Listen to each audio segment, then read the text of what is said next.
และมีความสุขสะเด้อน้องขอให้เจ้าทั้งสองจงครองคู่ให้สุขยิ่งเขานั้นแม่นตัวจริงคนที่เจ้าเลือกแล้ว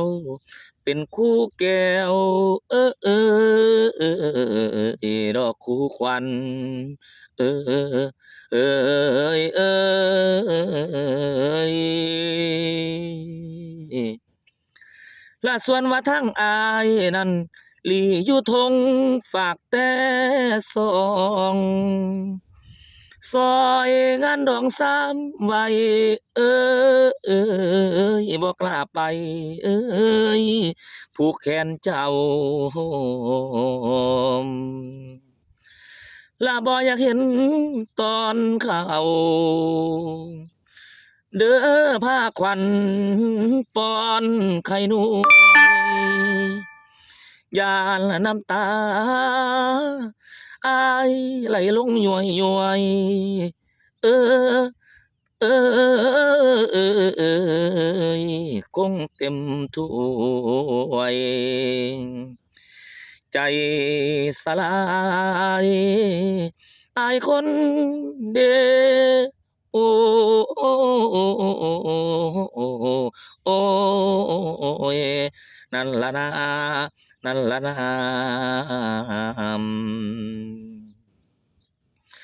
มื้อกินดองเจ้าอายนั่งเมาอยู่กับหมู่บ่อยากไปรับรู้ในงานพิธีบายสีป้อนไข่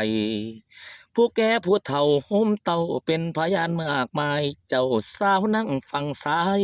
ฝ่ายเจ้าบ่าวนั่งฝั่งขวาเพราะภาพน้ำใครที่อยู่พาควัน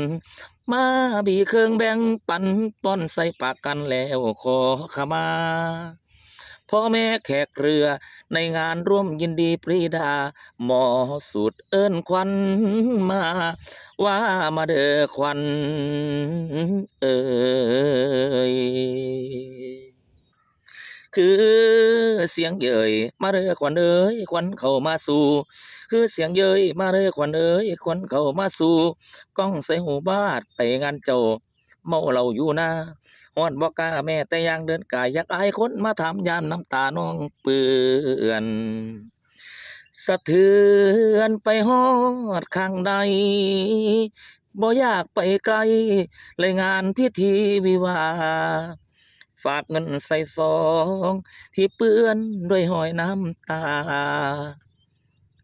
กินเหล้ากับหมู่นั่งฟังเสียงอยู่เถียงนาอวยพรน้องลาให้อยู่แดงมีสุขีเด้อสุขีมันสุขีเด้อสุขีมันในวันกินดองแฟนเก่าอดีตผู้สาวให้เจ้าราบรื่นราบรื่นโอ้ยราบรื่นราบรื่นคืนนี้แม่นสงหอให้เหล่าลงคอเมาให้คอพับเขาคงกินตาบเจ้าเบิดแท้ในคืนนี้เอ่ย